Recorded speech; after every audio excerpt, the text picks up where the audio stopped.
Hey, did you know Saul and Paul were the same person? Yeah, I did. Can you tell me the story? Saul was a bad man. All the persons who followed Jesus got thrown in jail because of him. And then one day, while he was walking with his horse, God spoke into him and said, Saul, you are you're hurting my people, and you're throwing them in jail. And he made them blind. And then Saul went to a house with his friends. Then a follower of Jesus was in his house praying, and Jesus spoke to him, and he said, "Go help Saul."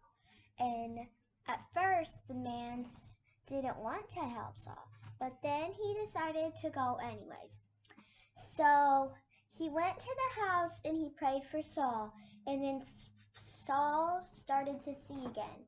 And after that day, Saul was a follower of Jesus and loved Jesus with all his heart, and he changed his name to Paul.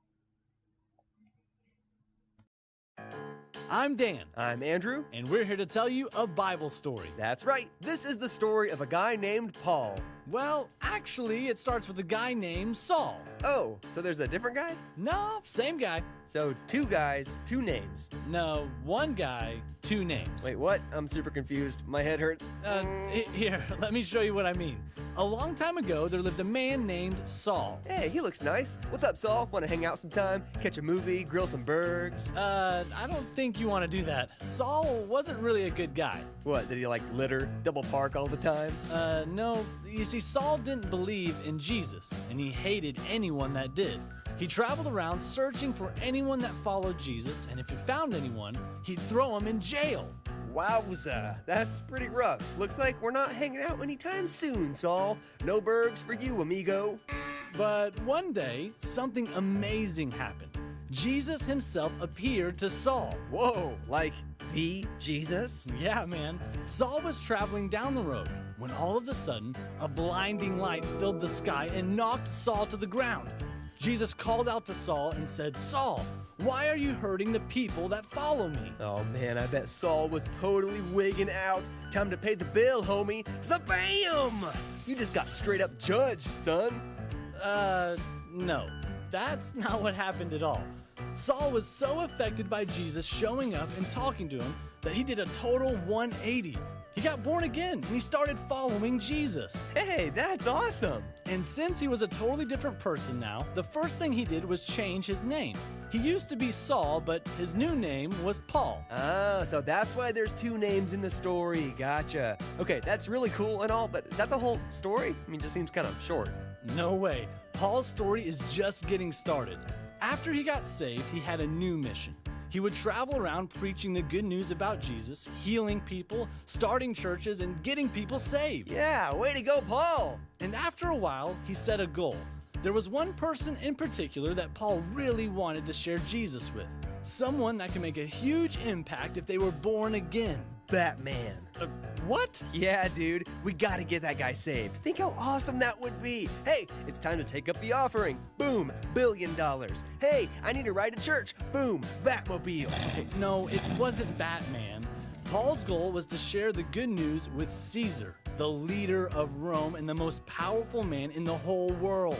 Whoa, that's cool. But as he traveled around, he kind of ran into some problems. You mean like he got stuck in traffic a bunch? Yeah, that construction will get you. It's brutal. Not really. One day, Paul was preaching in a city when all of a sudden, an angry mob grabbed him, dragged him out of the city, and threw him in the dirt. Whoa, why did they do that? Well, even though Paul had totally changed, some other people still didn't want Jesus to be talked about. But that didn't stop Paul. He dusted himself off and he headed to the next city. What happened there? He started preaching, but again, some people wanted to shut him up. This time they grabbed him, beat him up, and threw him out of the city. Again? Man, what do you do after that? He picked himself up and he kept on going. He traveled all around the countryside telling people about Jesus, and he didn't let anything stop him. And eventually everything started going smooth, right? Not so much. People kept trying to stop Paul, but they couldn't. He just wouldn't quit.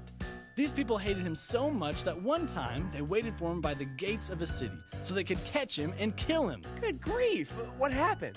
Some friends of his helped him escape by lowering him down the city walls in a basket. Whew, that was a close call. But in the next city, he wasn't so lucky.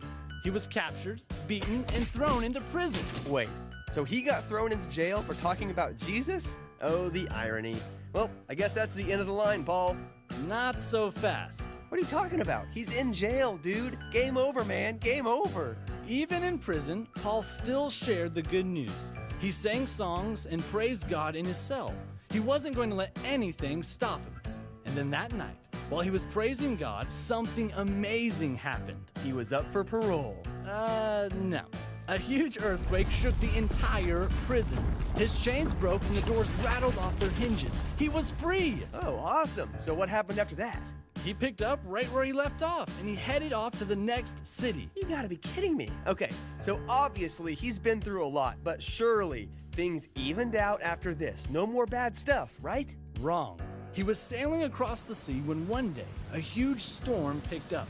For days, the wind and waves pounded the boat until it crashed into a reef and started to sink. Paul jumped into the water and swam for the shore. Whew, another close call. Just glad he made it to shore, glad he's finally safe. Then he got bit by a snake. What? Come on, man, are you serious? While he was building a fire, a deadly viper latched onto his hand and it wouldn't let go. Oh boy, well, it's been a good run, but looks like it's the end for Paul. I don't think so. Paul just shook the snake into the fire and he wasn't hurt at all. Unbelievable. Okay, I gotta know, how did he keep going when everything in the world was constantly against him? Well, Paul knew that the power of God in him was way stronger than any of the bad stuff that came his way. With God on his side, he was unstoppable. Man, Paul is like a real-life superhero. It's a bird, it's a plane, it's Super Paul! You got that straight. And eventually, Paul accomplished his mission. He made it to Rome and was able to share Jesus with Caesar, the most powerful man in the world. Mission accomplished. Man, Paul sounds like the coolest guy. Looks like we're back on for burgers in a movie, right, Paul? Big Paul, Paulé, the Paulster, Paularino. What are you doing? Oh, I'm just trying out some nicknames for when Paul and I are best friends. You know that Paul lived like 2,000 years ago, right? Yes, of course I know that. I'm just gonna use my time machine. Okay, for the last time, you cannot use your time machine. Oh yeah? Try and stop me. All right, that's the story of Paul. The end. Oh man, really got me good there.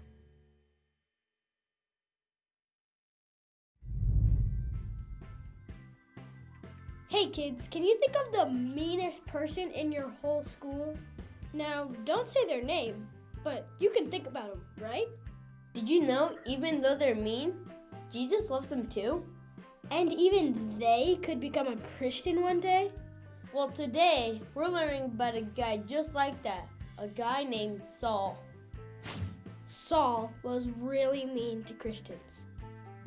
He didn't think that Jesus was important at all. He also thought that all people who followed Jesus were not very smart. So he spent all of his time trying to stop Jesus' disciples from telling people about Jesus. He did this by throwing Christians in jail, and sometimes he would even hurt or kill them. He sounds pretty mean, doesn't he? Then Saul had a crazy meeting with Jesus. Saul was on his way to hurt more Christians, but then something amazing happened. Jesus spoke to Saul. Jesus didn't like that Saul was hurting his people. Saul was probably so surprised. Would you be surprised if suddenly Jesus appeared right in front of you? But that's not even the craziest part of the story. Jesus made Saul blind for 3 days. Saul had to make his way into town without his sight. Then Jesus appeared to a man named Ananias. He told him to go pray for Saul.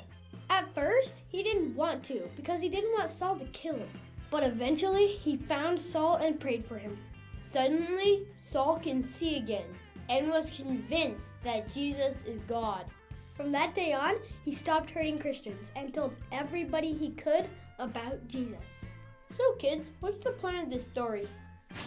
If Jesus can change Saul, he can change anyone. Saul changed so much that God changed his name to Paul.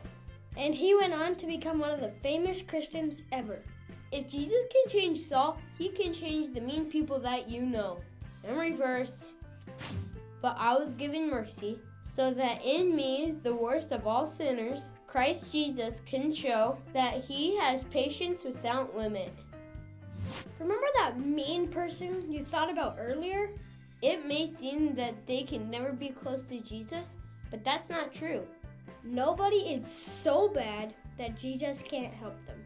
Someday, Jesus can reach out to that person and help them do good things, just like Saul.